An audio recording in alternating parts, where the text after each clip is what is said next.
Olá, eu sou o professor Wesley Góes e esse é o terceiro momento síncrono da disciplina Projeto de Elementos Estruturais de Aeronaves 1, tá?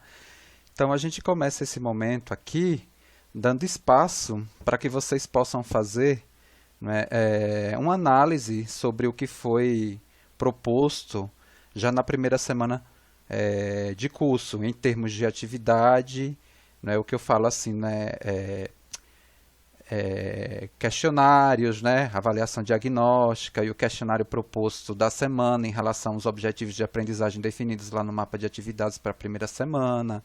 Né, na nossa primeira semana a gente fez uma introdução ao curso, apresentando, não é, uma definição anatômica do avião em relação a aspectos de elementos estruturais.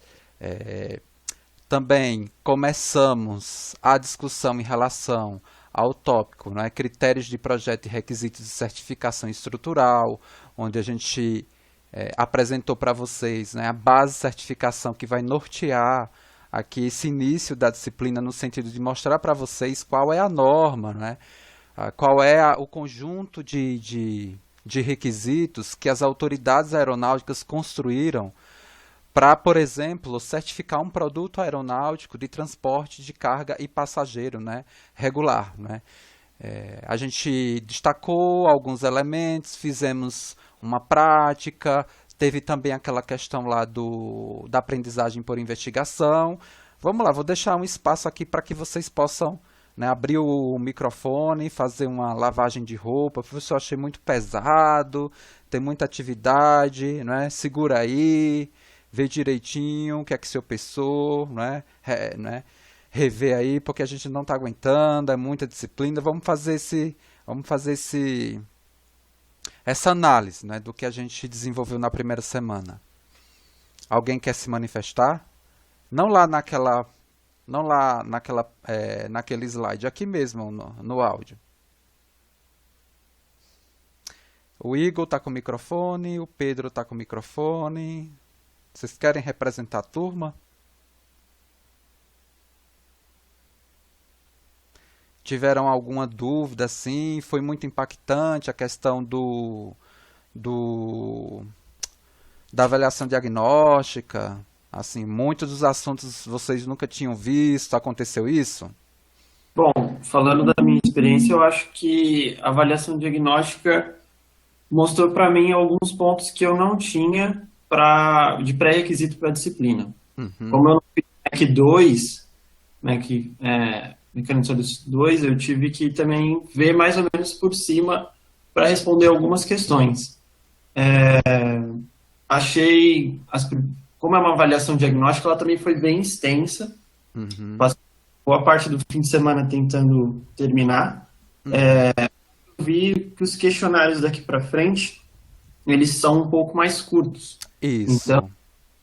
Então, talvez o curso não, se a gente fosse levar no ritmo que foi a avaliação diagnóstica, aí seria bem pesado. Mas, pelo que parece, eu acho que não vai ser tão intenso assim quanto foi desse primeiro questionário. É isso mesmo, Pedro. Como eu tinha comentado com vocês, para eu, na verdade, ter uma noção, vamos dizer assim, das recomendações, das habilidades que vocês desenvolveram nas disciplinas antes dessa disciplina, né, obrigatória de final de curso, eu precisava de alguma forma enxergar, né? Porque não adianta eu estar tratando de elementos mais avançados ou definir objetos de aprendizagem mais avançados se vocês não têm elementos mais básicos. Então, foi o que eu até comentei com vocês no grupo do WhatsApp.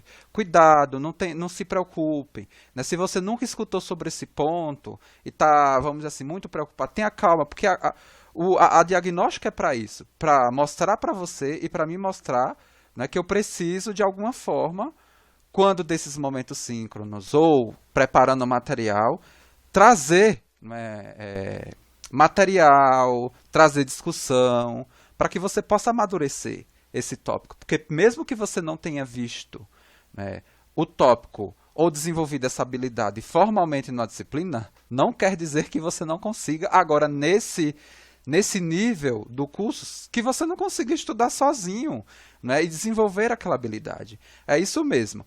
Agora é sempre essa lógica. A partir da segunda semana é sempre essa lógica. Um questionário curto de 10 questões, sempre nessa janela de segunda a segunda, e vocês vão ter uma ou duas questões para resolver e fazer a gravação e mandar para mim. Eu acho que não fica pesado, tá? Se vocês trabalharem colaborativamente, né, não deixar nada acumular, cada um responder o questionário de forma individual para mais ou menos se integrar com o conteúdo daquela semana, eu acho que não fica pesado. A disciplina não será pesada, né? Gostei do seu feedback, quero escutar, né, de outras pessoas também, de outros alunos também. O Crislin quer se manifestar? Obrigado, viu, Pedro?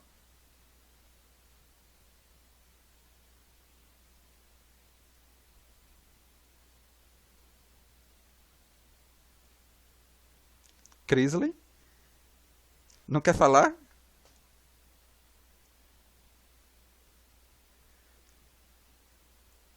Ou não pode, né? Crisley vai falar. Você é muito boa aluna, Crisley. Os alunos precisam escutar você. Eu também tô com saudade. Bom dia, professor. Bom dia, Eu Crisley. concordo com o Pedro, a avaliação diagnóstica também foi bem pesada para mim. Eu comecei a fazer na quinta-feira e fui resolvendo aos poucos. Eu consegui finalizar ontem, porque no sábado o Moodle também estava meio instável, né? A gente não estava conseguindo salvar as questões. E ontem que eu parei também para começar a ver os vídeos, né? Eu gostei, porque estão bem curtos, os vídeos práticos estão muito legais, eu adorei. E são com materiais, né, como você falou, de baixo custo.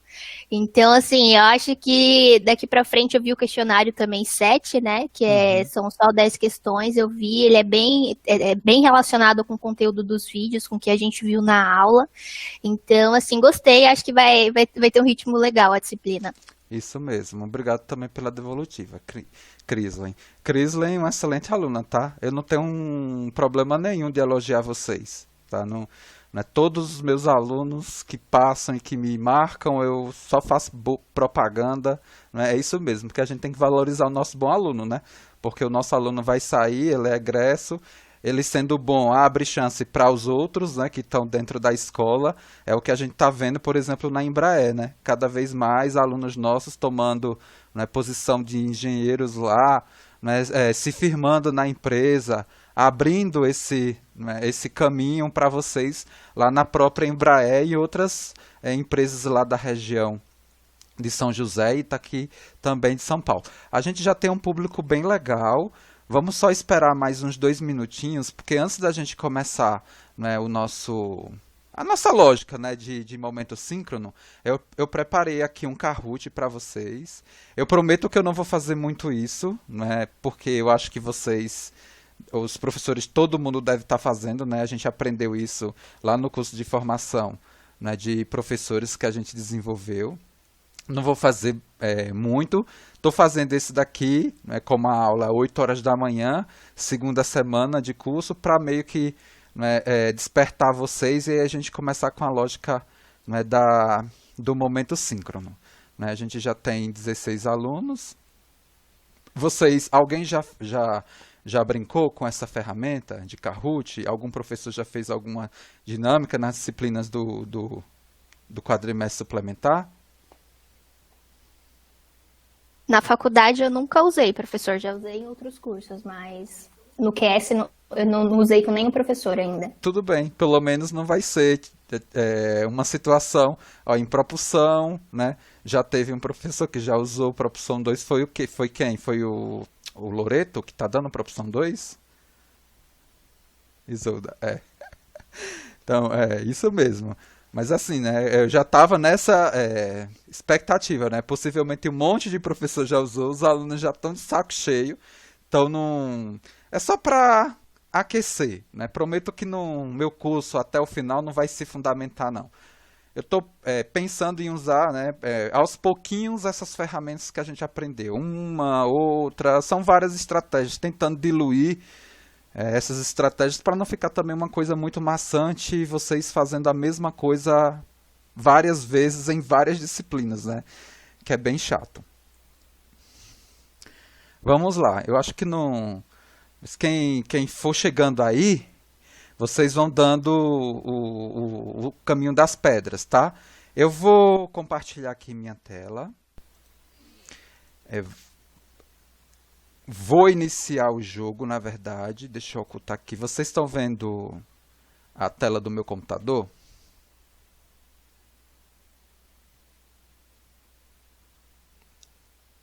Aí algum... Sim. Perfeito. Então eu vou começar o jogo, tá? A minha conta do Kahoot é uma conta free, né? Não é uma conta VIP, então... Mas como a disciplina tem 40 alunos, então daria para todo mundo jogar. Se algum aluno chegar aí e perguntar o que está acontecendo, aí vocês explicam, né? Que tem que entrar aqui, ó. Eu vou fazer a condição de jogo clássico, que é 1 contra 1. Deixa eu baixar aqui esse áudiozinho dele. Aí vocês vão entrar aqui, ó, no www.kahoot.it e colocar o PIN 3900749. Aí eu vou estar esperando os jogadores, que são vocês. Isolda já entrou, 3900749. E esse joguinho, ele vai ser, ou seja, são 4 perguntas rapidinho. E essas 4 perguntas, elas se integram com o que a gente vai minimamente debater nessa primeira metade da semana, né? Porque no segundo momento síncrono da semana a gente já vai entrar em outro tópico. É para dar o início aqui das nossas discussões. Então tem 6 jogadores, a gente tem, eu acho que 17 ou 18 alunos, vou esperar mais um pouquinho. O PIN 3900749, vocês podem... Deixa eu colocar aqui no grupo do WhatsApp, né, da disciplina, porque já ajuda o PIN. Deixa eu colocar aqui.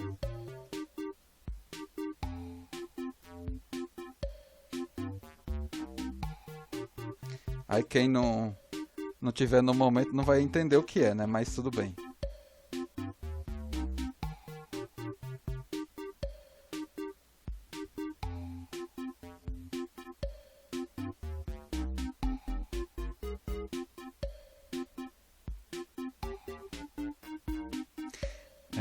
Eu sei que vocês não conseguiram, né, na verdade, assistir os vídeos dessa segunda semana, porque as atividades da primeira semana elas foram bem intensas por conta da avaliação diagnóstica, né? Eu peço desculpa pela questão do tamanho da avaliação diagnóstica, mas tinha que ser daquele tamanho para eu enxergar algumas coisas aqui.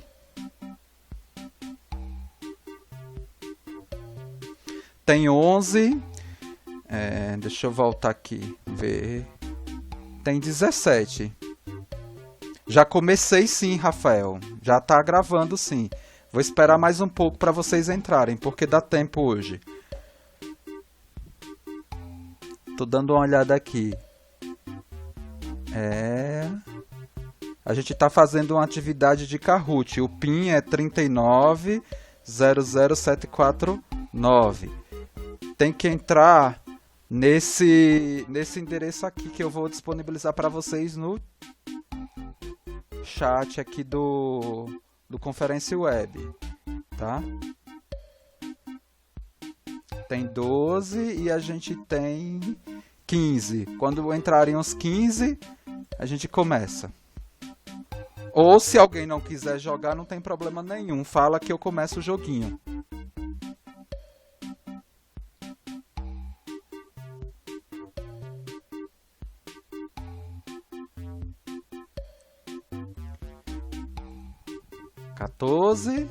Tá faltando um.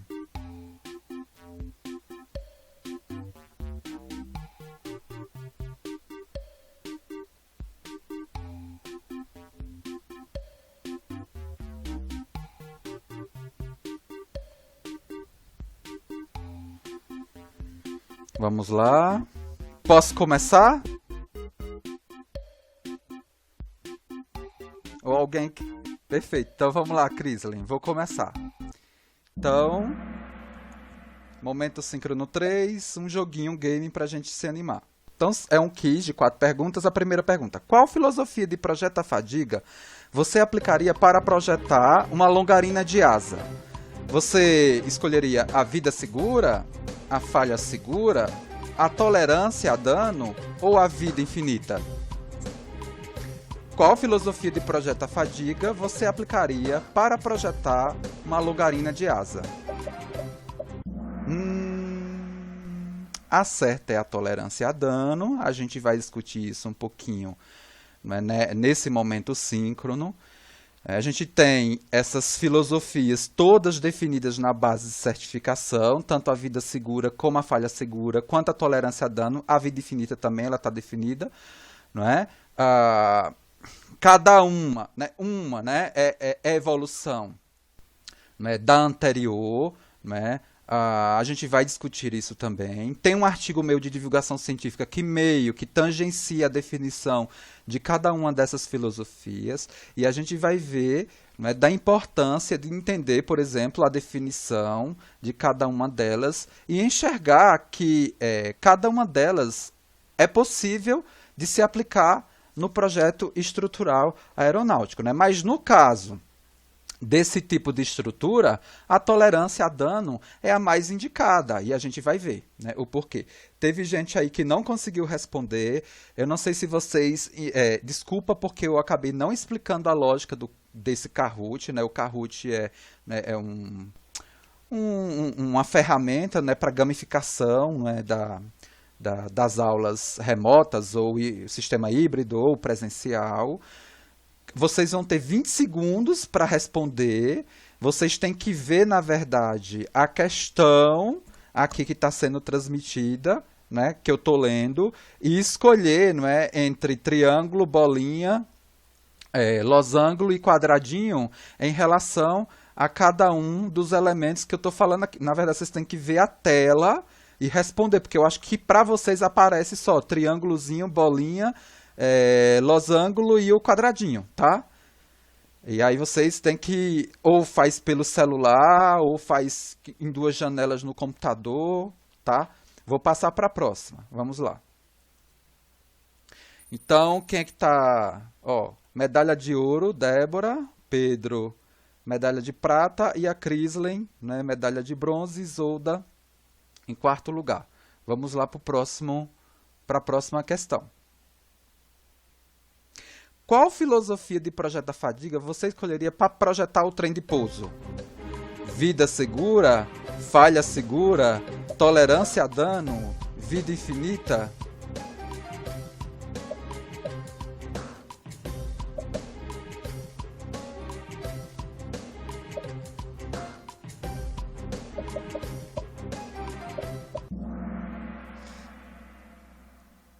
Perfeito, ó, bastante gente acertou, isso mesmo, a gente vai ver, né? Na verdade, a base de certificação fala, não é, que para elementos estruturais, né, onde não é possível a inspeção, não é, você não consegue definir um intervalo de inspeção confiável, né, dentro da lógica lá da tolerância a dano.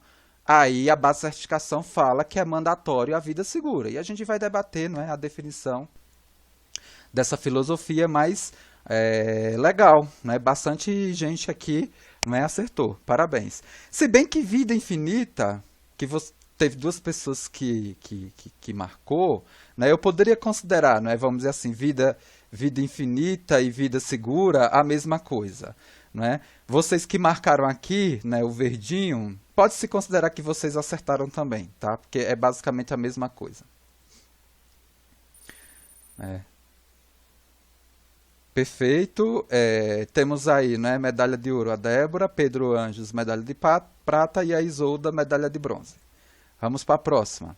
Acho que é a ferramenta estrutural da filosofia de tolerância a dano ou seja, tem uma ferramenta, né, que se fundamenta, na tolerância a dano se fundamenta fortemente, né, para o seu desenvolvimento. É a análise estática, é a mecânica da fratura, é a mecânica do dano, é a fadiga de baixo ciclo. Sem essa ferramenta, a gente não consegue né, caracterizar aí, por exemplo, o manual de reparo e manutenção da aeronave por meio dessa filosofia, porque na verdade o resultado da filosofia tolerância a dano é justamente a aplicação, né, a caracterização do manual de reparo e manutenção. Isso mesmo, perfeito, bastante gente, né, bastante gente acertou. Então estou vendo que vocês já interagiram com o material da disciplina, muito bom, então de parabéns. E agora a gente tem um verdadeiro e falso. Débora, né, tem aqui uma chamazinha, não sei o que significa isso, tá on fire, não sei. Pedro, Rafael, vamos lá. E agora é uma questão de verdadeiro e falso. A durabilidade, né, ou seja, uma definição de durabilidade. São danos que podem ser controlados por programa de manutenção e inspeção economicamente aceitável. Ou seja, a definição de durabilidade estrutural no viés aeronáutico, né? Ou seja, são danos, sejam eles danos acidentais, atmosféricos, por fadiga, que podem ser controlados por programa perfeito, né? Todo mundo acertou esse daí, isso mesmo, né? É essa definição de durabilidade de um produto aeronáutico. É nessa lógica, não é? Ou seja, você, né, define durabilidade dentro, não daquela lógica inicial da filosofia de projeto, não é, que é a filosofia de vida segura ou vida infinita. Mas não, né? Agora a durabilidade dentro da lógica da tolerância a dano é justamente isso, né? Você conseguir, por meio de um programa de manutenção, né, e expensão economicamente aceitável, né, você evitar todos esses tipos de danos que eu falei, por fadiga ambiental, né, e vamos lá. Então, vamos finalizar aqui esse gamezinho, vamos ver o pódio. Terceiro lugar foi o César, medalha de bronze. Pedro Anjos. E em primeiro, medalha de ouro, a Débora, né, que se manteve aí na liderança. Bom, isso aqui só foi a Crisley ficou em quinto, Rafael em quarto, né? Merece menções, né, menção honrosa. Isso daqui é só pra a gente, vamos dizer assim,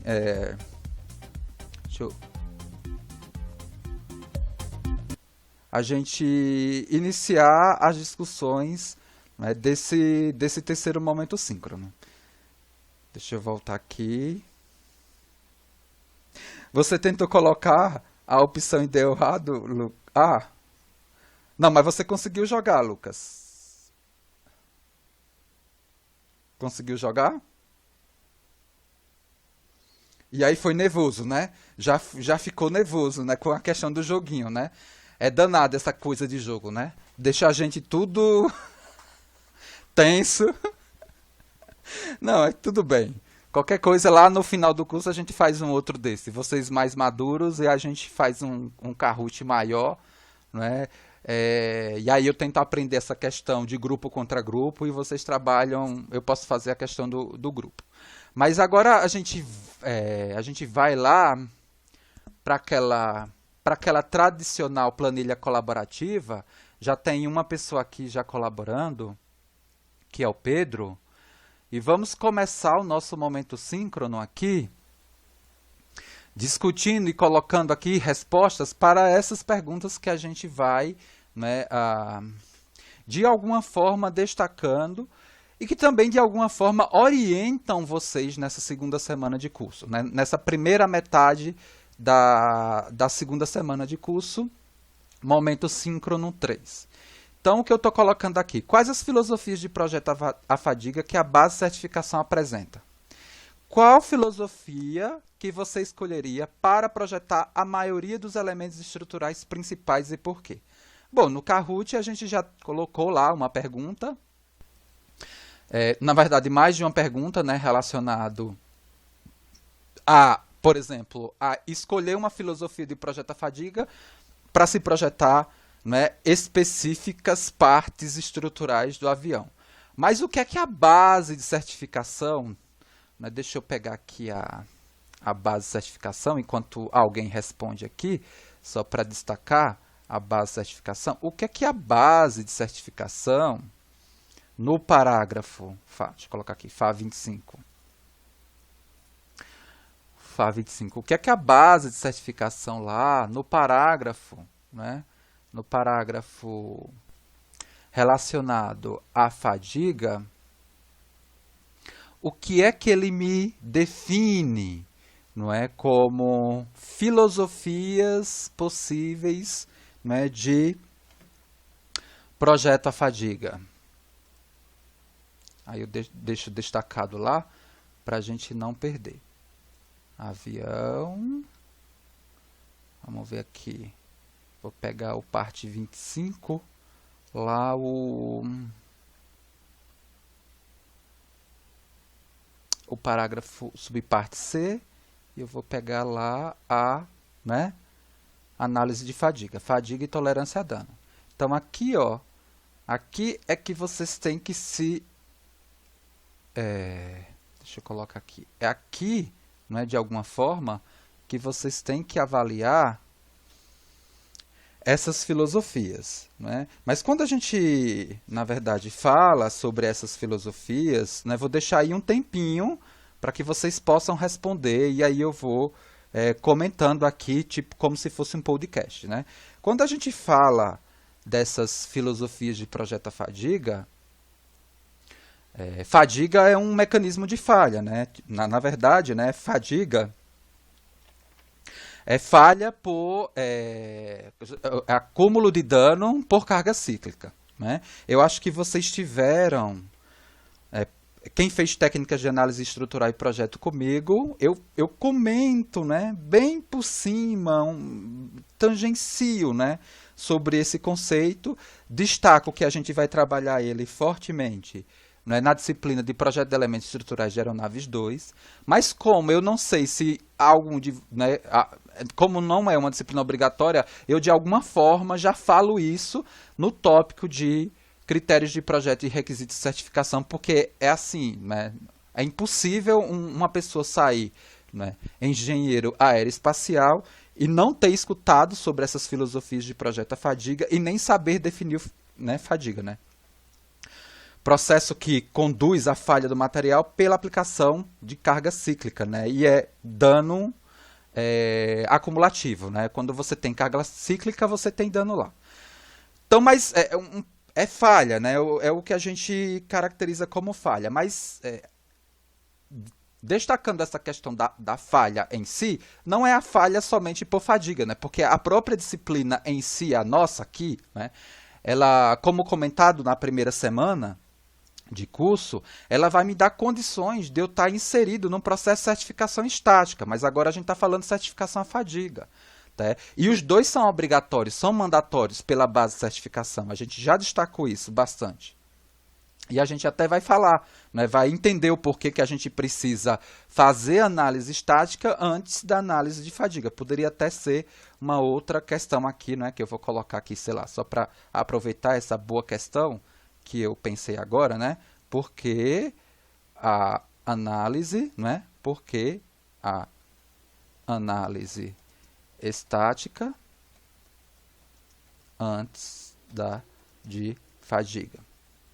E a gente vai construindo, né, essas respostas aqui, paulatinamente.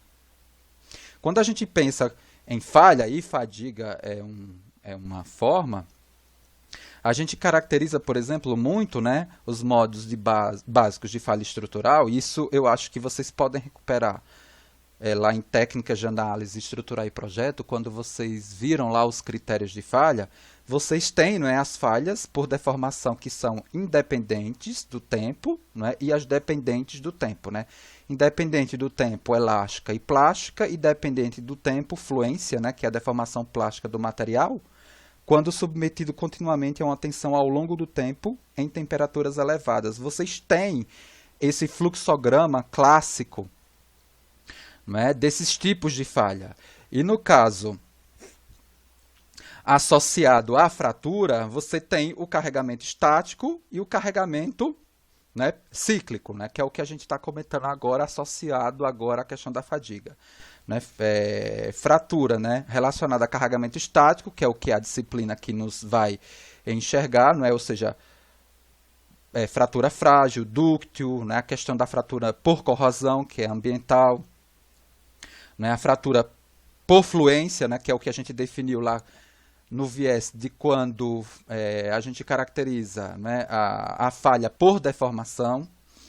Mas aqui, não é, essas filosofias elas estão intimamente ligadas à definição, né, de fadiga. Né? A base de certificação, como eu coloquei aqui esse parágrafo, ele está indicado, né, associado a essa questão da fadiga, né, que é o dano por carga cíclica, né, o dano cumulativo por carga cíclica. Então, quais foram as filosofias de projeto? Quais são as filosofias de projeto apresentadas pela base de certificação e que vocês viram, né, também aqui no Kahoot? Alguém pode colocar uma filosofia que foi apresentada?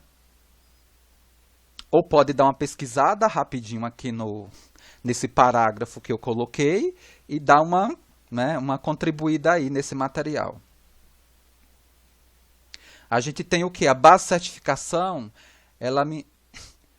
tolerância a dano, perfeito, Débora, isso mesmo. Uma outra que a base de certificação me coloca.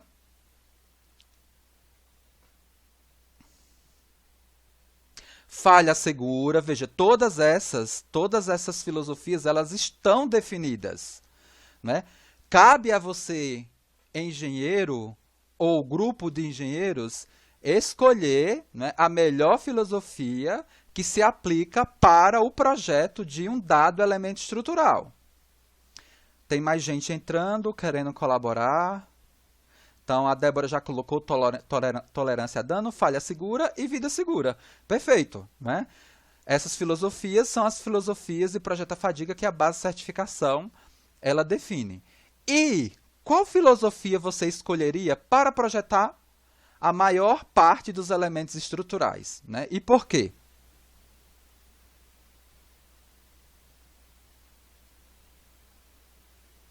Pedro Henrique está colocando aí. Tolerância a dano, mas vocês estão muito bons, né? Isso mesmo.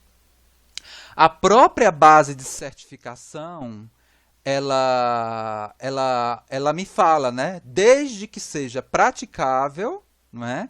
A tolerância a dano, ela tem que ser amplamente aplicada. Vamos entender o porquê, né, dessa situação. Olha só. Quem foi que leu, né, aquele artigo de divulgação científica? Se vocês não leram, depois vocês vão ver que ele faz um resumo bonitinho de todas essas filosofias e dentro de uma linguagem mais simples, né, dentro da lógica da divulgação científica, o público leigo, né, que não tem todas essas competências que vocês têm, vai conseguir mais ou menos entender a importância, por exemplo, do desenvolvimento científico e tecnológico para a produção, né, para o desenvolvimento dos produtos aeronáuticos. A filosofia, né, de vida segura, né, ela foi a primeira, né, estabelecida, né, por uma base de certificação, e ela me apontava a seguinte lógica: olha, não existe, né, vamos dizer assim, danos iniciais quando uma dada parte, né, do produto aeronáutico sai da manufatura, ela sai isenta de trincas, né, ou seja, não tem. Os materiais eles são todos de, né, alta resistência mecânica, era essa a lógica inicial, né, porque até então se pensava, né, quanto mais, né, mais altas as propriedades mecânicas, ou seja, a tensão última, altíssima, tensão de ruptura também elevada, eu teria segurança e acaba acontecendo que você não garante, né, que quando você está produzindo uma dada parte de um elemento, né, do avião, ele não vai ter um certo impacto, uma ferramenta que cai, risca, não é? A questão microestrutural, você não tem como garantir que o produto, né, ou seja, aquela parte, ela saia, né, da manufatura isenta de qualquer tipo de dano. Não tem como. Não é? E essa situação de filosofia, ela trouxe bastante problema, inclusive, não é? Acidentes aéreos que fizeram, não é, com que, né, a comunidade, né, em termos daquele tripé, né, modelagem, simulação e experimentação, fizesse uma evolução, né, dessa filosofia. Ou seja, ela não foi completamente descartada pela base de certificação. Ela existiu uma evolução. E a evolução foi para a falha segura. Né? Alguém poderia, né, vamos dizer assim, me explicar a questão da falha segura? Ou por áudio, ou colocando aqui? Qual é, vamos dizer assim, a condição, né, principal da definição da filosofia de falha segura? Muito bom, Pedro. Isso mesmo, é a redundância. Né? Ou seja, os projetistas eles começaram a pensar nessa questão de design de partes, né? De componentes estruturais, de tal forma que se você perdesse aquela parte, né, a resistência ali, né, ou seja, as tensões elas poderiam, vai existir resistência residual, né, ou seja, as tensões ali elas vão ser redistribuídas para outros elementos estruturais até que uma ação de inspeção ou manutenção possa ser aplicada. Tudo bem?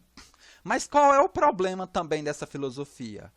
Quem me garante que esses elementos, né, que esse design, que essa peça que sai da manufatura, ela não vai ter, por exemplo, é uma situação que a gente vai mostrar aqui para baixo, né, que é essa situação aqui de lug. Né?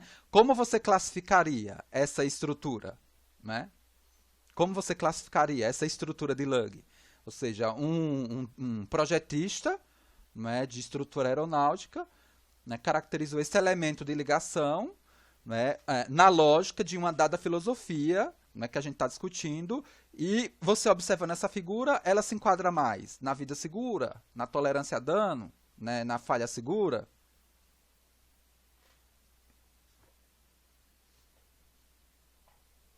Alguém quer contribuir? Deixa eu colocar aqui como é que você... Uma caixinha de texto aqui.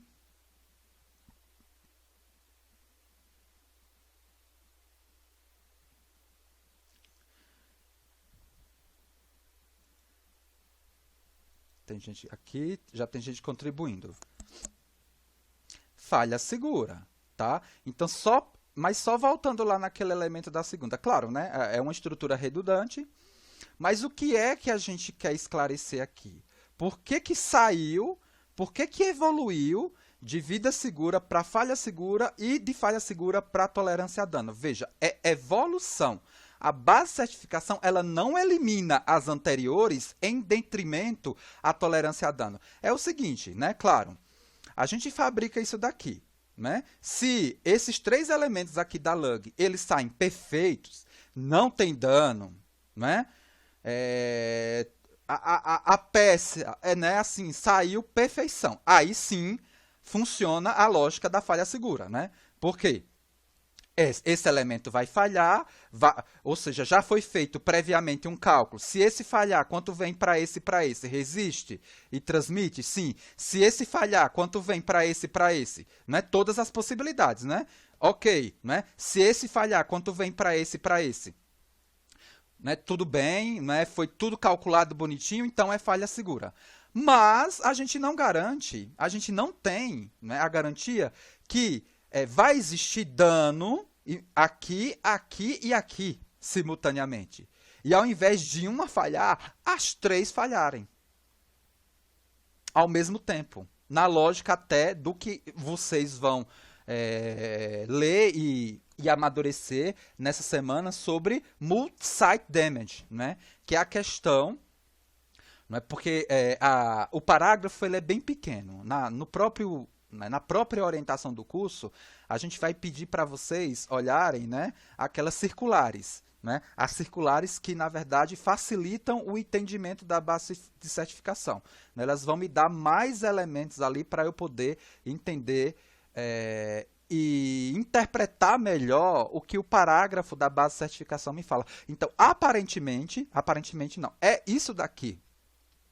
é um projeto de falha segura, mas cuidado, que eu posso ter uma situação de dano generalizado, não é? Seja do que a gente denomina de dano generalizado local ou dano generalizado global, onde esses danos, né, generalizados, ou seja, localizados em várias regiões do meu corpo estrutural, do meu elemento estrutural, podem se juntar e provocar um dano maior, uma falha maior, uma tranca maior, que seja algo, não é, catastrófico. Tudo bem, gente? Então, a mensagem que eu quero deixar aqui nessa primeira questão é que essas filosofias, elas estão presentes atualmente na base de certificação. Uma não substitui, vamos dizer assim, quer dizer, uma não mata a outra. Foi evolução, né? Foi uma evolução, e todas elas são possíveis de se aplicar. Né? É tanto que na própria base de certificação, ele me comenta, não é, que, por exemplo, pegando lá a questão do Kahoot, que o trem de pouso, ele obrigatoriamente, ele precisa ser analisado com a filosofia de vida segura. Por quê? Porque a gente não tem condições de, por meio de um plano de manutenção, né, economicamente viável, de fazer inspeção nas partes lá do trem de pouso. Então você tem que projetar dentro da lógica de vida segura. Né? Ele foi projetada para uma quantidade, né, de ciclos, de horas, né, dentro da lógica lá da fabricante, chegou naquela quantidade de ciclos, né, você substitui. Alguém quer colocar alguma coisa em relação a essa primeira questão? Né, uma observação, uma dúvida? Não estou acreditando que...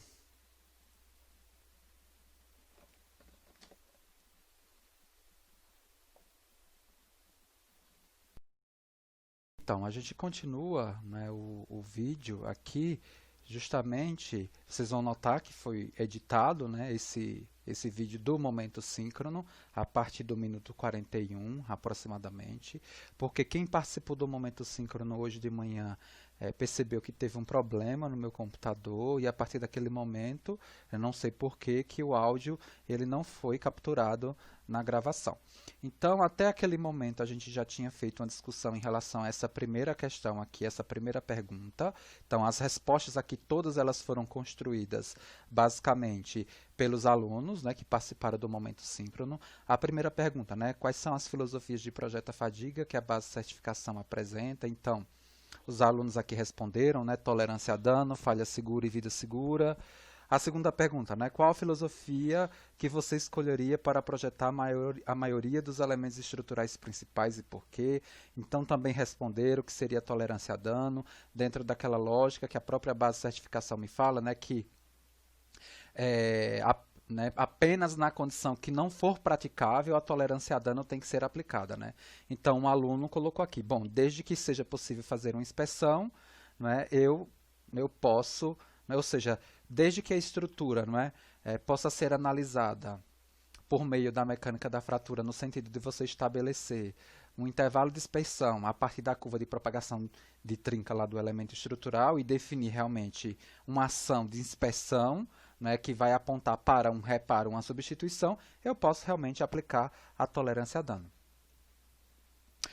Me colocar aqui ou eu coloquei aqui, né, eu não lembro, aí é uma questão da redundância, eu acho que a gente comentou isso daqui em relação a esse slide aqui 5 sobre a questão da filosofia falha segura. Eu utilizei esse exemplo aqui. É claro, né, que esse projeto de Lug aqui, ele foi definido, né, a partir da lógica da filosofia falha segura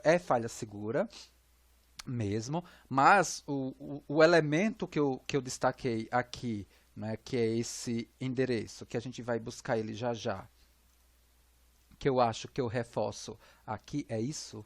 Deixa eu só ver. Tá, não, isso daqui é isso daqui é a questão do parágrafo da base de certificação, né? Vocês podem buscar ele, né? O parágrafo que fala sobre essas filosofias, né? Especificamente o 2571, eu estou deixando lá para você consultar depois e ler direitinho, tá? Perfeito. Vamos voltar, mas eu acho que no momento síncrono, né, eu passei justamente para esse slide 5, relacionando aqui essa figura, claro, ao projeto de falha segura, e falha segura, mas eu destaquei também a importância da leitura desse circular aqui em relação à necessidade, né, de eu ler esse circular, no sentido de eu conseguir entender e me aprofundar nas questões do parágrafo 25571 da base de certificação. Essa circular ela vai me ajudar, né, a fazer essa interpretação. E eu estou colocando aqui, né, onde encontrar essa circular, no site aqui da FAA. A gente tem aqui as diretrizes de aeronavegabilidade, né, que são diretrizes reportadas pelas operadoras, né, que operam diversos produtos aeronáuticos.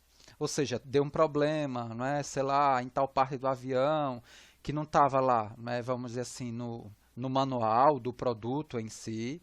Então, né, essas diretrizes de aeronavegabilidade, eles têm esse cunho, né, vocês podem, né, depois se aprofundar e consultar esse link daqui, mas o que a gente buscou foi justamente essa circular relacionada à base de certificação FAA 25 e relacionada ao parágrafo, tá, 25571. Tá? Ele está aqui e eu vou buscar, não é? Ele está aqui, não é, ó, na seleção 3, ou você pode buscar lá pela pesquisa. Né? Então, ele está aqui, ó, 25571, esse documento. E a intenção era você, na verdade, procurar sobre danos múltiplos que podem estar localizados, né? Ou seja, esse MSD aqui, não é? Que, na verdade, essa condição da evolução da falha segura para tolerância a dano é que mesmo essa peça aqui, essa lug, ela sendo considerada como falha segura, por quê? Né, possivelmente os projetistas e os analistas eles fizeram, né, uma análise da transferência de carga, né, de caminho de carga, que essa lug vai ter com uma lug quebrando, né, duas lug quebrando ao mesmo tempo, né, em diversas situações, seja essa à esquerda, essa à direita, essa central, duas a duas, e aí mostrando que, tá, a lug ou as lugs restantes, elas conseguem resistir e transmitir esse fluxo de tensão, né, que passa aí nesse elemento. Isso se essas lugs aqui elas não tiverem danos generalizados, né, localizados aqui desde a saída, tá, desde a saída da manufatura. Então, muito cuidado, porque isso funciona se a lug for completamente, né, ok, íntegra, sem dano, bonitinho. Mas se a gente tiver, né, na verdade, essa condição de dano, né, generalizado, eu vou perder essa lógica, né, da função da falha segura. Então é interessante você analisar, estudar essas coisas aqui. Ele me define, tá vendo, ó, os elementos estruturais principais, esse próprio AC, tá vendo? Quais são os elementos estruturais principais de asa em empenagem, né, as estruturas de fixação, né, a da fuselagem, assim, todos os elementos de asa e fuselagem, né, todos os elementos que são considerados elementos estruturais principais, que são os elementos com alta transferência de carga, ou que se a gente perde ele, a gente pode ter problema estrutural maior, né, fuselagem, né, trem de pouso, as ligações aqui, trem de pouso e as suas ligações. E eu lembro também de ter comentado, né, sobre essas definições aqui que a gente tem no próprio AC, né, relacionados a o que eu queria falar. É justamente isso aqui, ó, tá vendo? Ó, as definições do próprio AC, para você dar uma lida, tá vendo? Tolerância a dano, falha segura, né, o caminho múltiplo de carga, o LOV, né, o limite de validade, que eu até pedi para que vocês definissem para mim. Eu acho que vai comentar alguma coisa em relação a isso também. mais para frente, vida segura, né? Single Load Pass, né? Que, não é um caminho único de carga. Isso também já tem em vídeos anteriores, né? E essas questões que eu comentei, tá vendo? Ó, elemento danificado, né? A questão do dano em um elemento e um dano em um local, né? Em um local.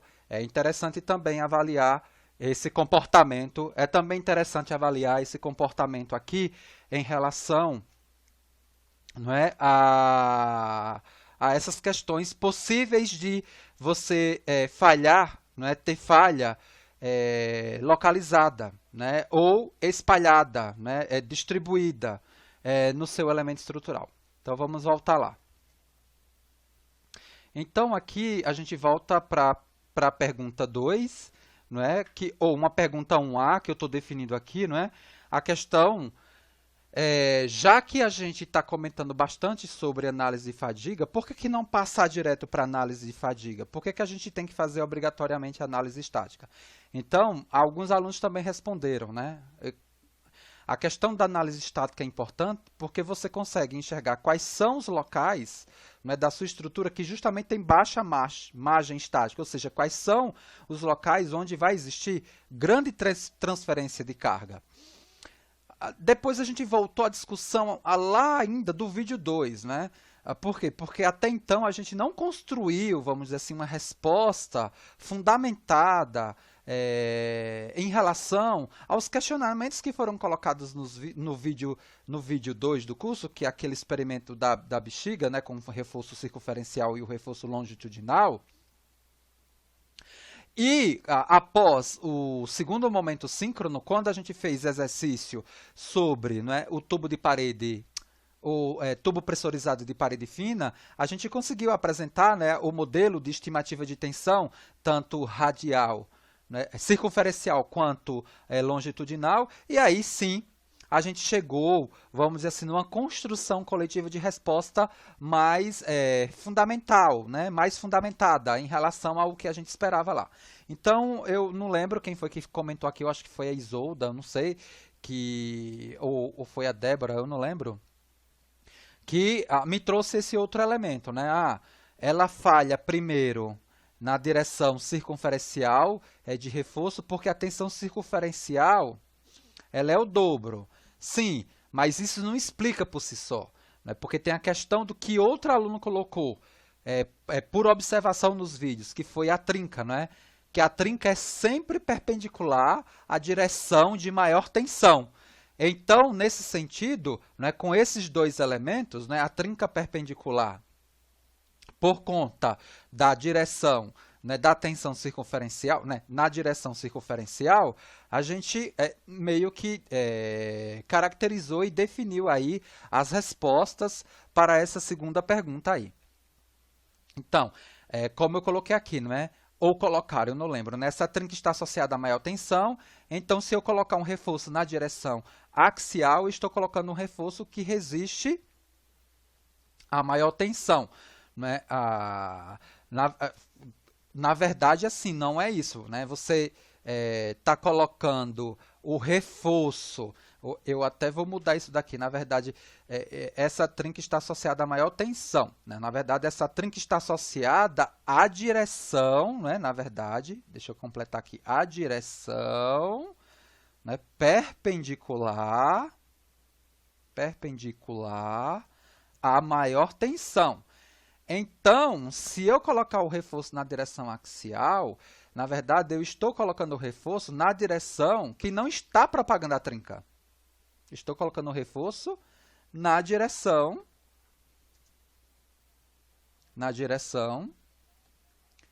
que não está propagando.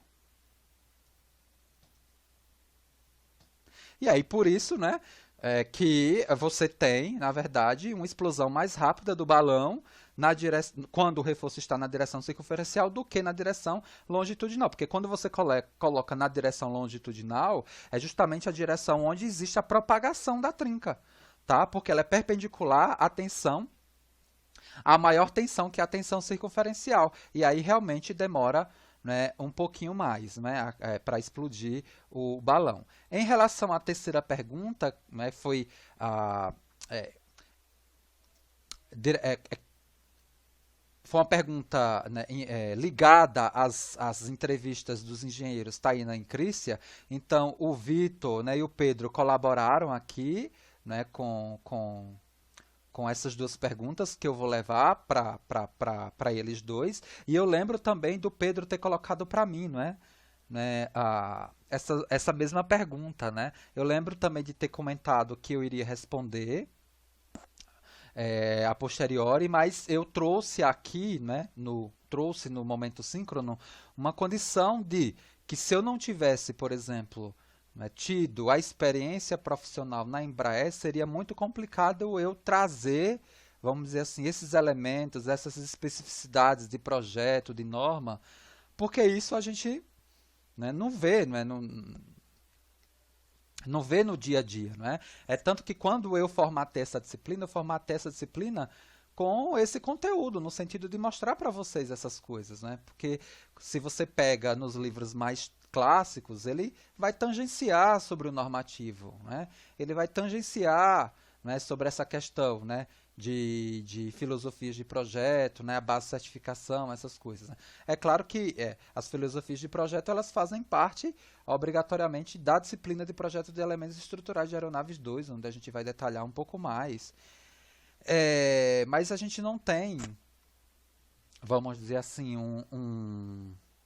eu não conseguiria trazer esses elementos, né, se eu não tivesse tido a oportunidade de ter trabalhado na Embraer. Vamos passando aqui. Em relação a essa quarta questão aqui, eu deixei aqui para vocês responderem. Não foi gerado resposta, né? Eu não lembro nem em áudio, nem aqui nesse slide colaborativo, ela está aberta, que é a questão da resistência, né? Dos materiais aplicados, né, nos produtos aeroespaciais. A gente tem que se preocupar simplesmente com a questão, né, de se trabalhar com materiais de alta resistência mecânica. A gente tem que ter cuidado, né?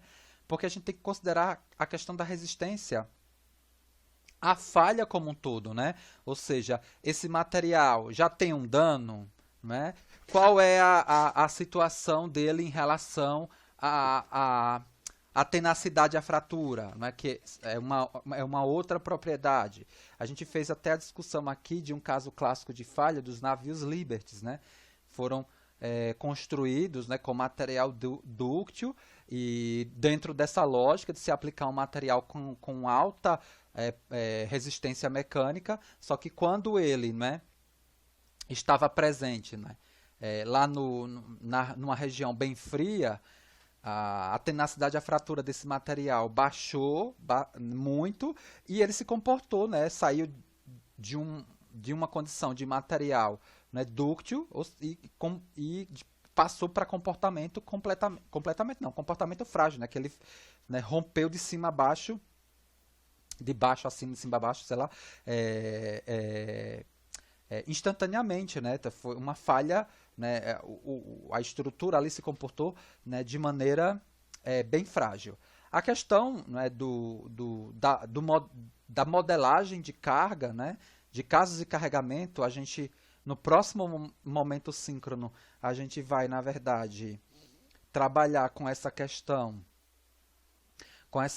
da introdução às engenharias de carga, a engenharia de carga. A gente vai trazer alguns elementos, mas o que eu quis aqui colocar é essa importância da questão da modelagem. Por quê? Porque a gente vai desenvolver um produto que a gente não sabe qual é o carregamento que ele vai vivenciar, né, na vida útil dele. E a gente precisa modelar esse carregamento também. A estrutura principal, é inspecionável, esses elementos eu estou colocando aqui para justificar o que a gente vai mostrar aqui, né, nesse conjunto de slides, no final desse conjunto de slides aqui, que é justamente a definição da categoria estrutural e a definição da aplicação da filosofia de projeto está completamente associada, né, a essa questão se a estrutura é inspecionável ou não. E a questão da definição se a estrutura é principal ou não está aqui no AC, né, bem estabelecido, bem definidozinho, o que seria essa estrutura principal e quais são, né, essas estruturas principais que as fabricantes elas precisam obrigatoriamente fazer análise, né, de fadiga em relação a esses elementos. Então isso daqui a gente já discutiu e a gente vem justamente para esse fluxograma aqui, né? Esse fluxograma onde você tem um elemento principal, né, estrutural, existe a possibilidade de inspeção. Se não, é vida segura. Se sim, é tolerância a dano. Se eu tenho, né, múltiplos elementos, né, existe uma filosofia aí embutida, que é a falha segura. E se não, é a questão de você estabelecer, né, a propagação lenta, de tal forma que você consiga definir aí um intervalo de inspeção que seja economicamente viável. Por fim, né, antes de finalizar lá o momento síncrono, eu peguei no chat uma contribuição de aluno em relação a uma pergunta que foi feita, né, no questionário, né, não no questionário diagnóstico, no questionário já dessa primeira semana de curso, em relação à questão das modificações de projeto, né? E aí, um aluno colocou, olha, eu encontrei bastante coisa, né, de modificação de projeto aqui nesse link. E eu lembro também de ter comentado, né, para esse aluno que sim, né, que você deve, se tem mudança de projeto, você tem que, na verdade, indicar a autoridade aeronáutica sobre essa mudança. Depois eu lembro que a Isolda, né, ela fez um questionamento sobre a questão, né, do reforço em Z e do reforço chapéu. Né? Eu falei, olha, tem vídeo sobre isso, inclusive um aluno comentou que conseguiu responder porque a resposta dele se fundamentou no vídeo, né? E aí a gente fez uma discussão, por exemplo, da asa, né, do avião sendo simulada por uma viga engastada numa condição de carregamento clássico, que é a sustentação. E aí, nessa situação de caso, né, bem clássico, você vai ter a skin superior da asa sendo comprimida. Se isso daqui está comprimido, qual é a situação, né, mais lógica de projeto? É uma situação que me dá, vamos dizer assim, um perfil fechado. Esse perfil fechado, você vai ter mais rigidez, vamos dizer assim, a flambagem, né? É mais difícil flambar, isso a gente mostra, né, em cálculo, né, que o perfil fechado, ele tem mais, isso aí a gente no final do curso lá, né, quase finalizando o curso, quando a gente for estudar, né, análise simplificada, né, de painéis reforçados, né, a situação de flambagem e pós-flambagem também, a gente vai ver, né, esse comportamento. E também a gente indicou na bibliografia onde tem um comentário sobre isso. Perfeito. Eu tentei fazer aqui, né, a apresentação do reforço chapéu na condição do experimento que a gente tinha feito lá no vídeo. Eu lembro também de ter comentado aqui o que foi. Eu acho que foi de novo a pergunta em relação à modificação. Então eu acho que eu comentei o seguinte, olha, eu peguei, né, teve um aluno que eu falei, olha, você é dono de um táxi aéreo, de uma empresa de táxi aéreo, e você vai comprar 300 aviões da Embraer, né, executivos, para fazer o taxiamento da sua empresa.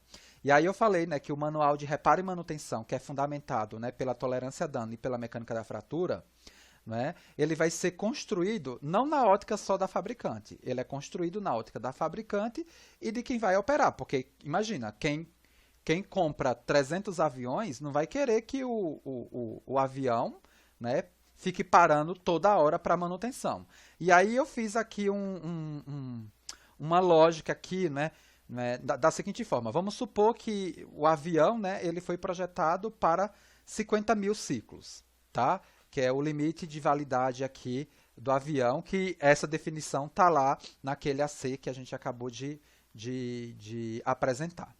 E aí você, como dono, né, dessa empresa e a fabricante chegam no consenso, né, que depois de muito estudo, tá? Depois de muito cálculo, que o avião ele só vai ter a primeira parada, né, para manutenção, né, esse conjunto de aviões ele só vai ter, essa família aí só vai ter, né, a primeira parada a 30 mil, né, a 30 mil horas de voo, e se isso acontecer, a fabricante fica responsável por 50%, né, para pagar essa manutenção, e a operadora, né, e a empresa, né, arca com os gastos dos outros 50%.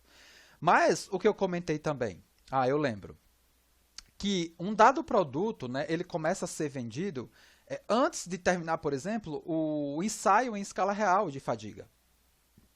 Geralmente o ensaio em escala real de fadiga, eu não lembro quanto é, mas ele simula tantas vidas além, né, na frente da aeronave mais velha daquela família que está voando. Então vamos supor que, né, no full scale, né, que está simulando, sei lá, 2 ou 4 vezes à frente, me apareceu uma trinca que não foi prevista na análise, tá, na simulação. E aí vamos supor que essa trinca aqui apareceu, né, com 10 mil. Só que contratualmente, a 10 mil, vamos dizer assim, que a 10 mil, a empresa, né, fabricante, ela vai ser responsável por pagar 100% desse reparo. Então, o que a fabricante faz? Ela analisa.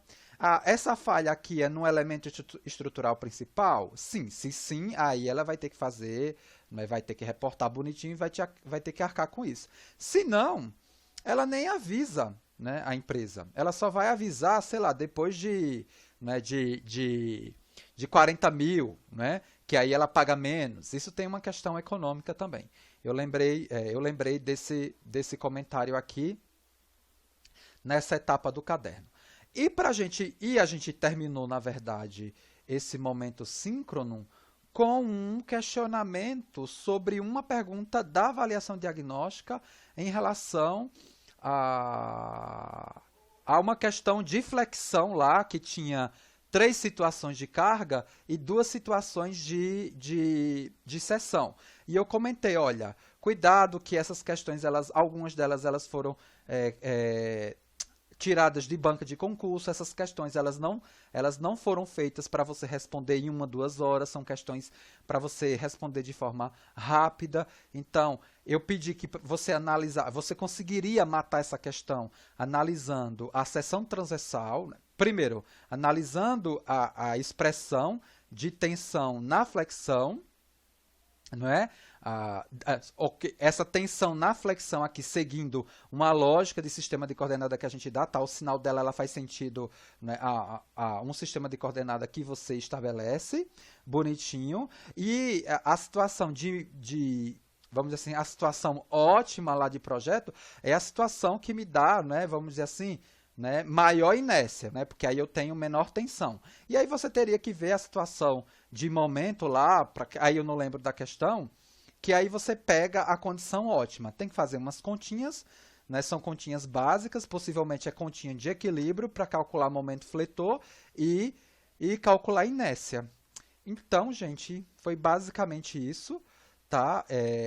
Desculpem por essa situação, mas acontece, né? Vamos torcer para que não aconteça mais, né, da gente ter esse trabalho enorme do momento e eu ter que refazer esse trabalho, mas é isso. Então a gente se encontra no próximo momento síncrono da disciplina, tá?